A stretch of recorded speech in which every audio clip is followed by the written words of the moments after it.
notre région a été choisie pour porter la 9e étape de la campagne Faire avancer la santé numérique. Et c'est avec un réel enthousiasme que j'ouvre cette journée sur un sujet crucial pour nos territoires. La stratégie développée par la RS Martinique s'oriente vers la modernisation des structures de soins, l'organisation de l'indispensable coordination des acteurs et le développement de la coopération interrégionale.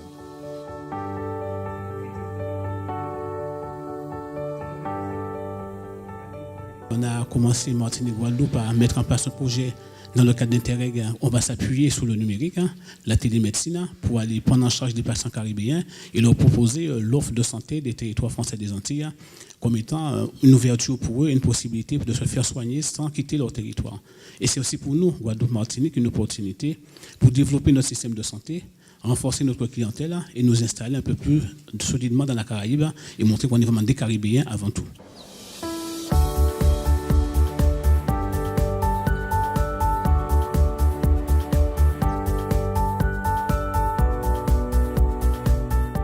On retrouve en fait aujourd'hui au niveau de ces territoires, particulièrement en Martinique et en Guadeloupe, un socle complet qui mêle des enjeux régionaux avec des SI hospitaliers assez complets. Voilà.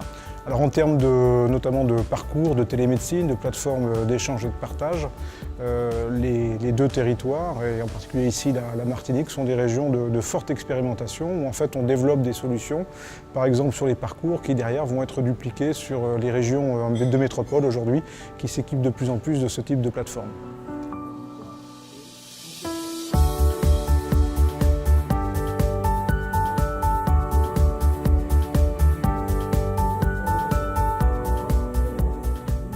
Nous sommes rendus compte que les médecins étaient désespérés, les professionnels de santé d'une manière générale étaient désespérés parce qu'ils ont également beaucoup de patients atteints d'insuffisance cardiaque, d'hypertension artérielle et de diabète. Et malheureusement, les patients n'ont pas accès aux soins, comme les patients de la Guadeloupe continentale.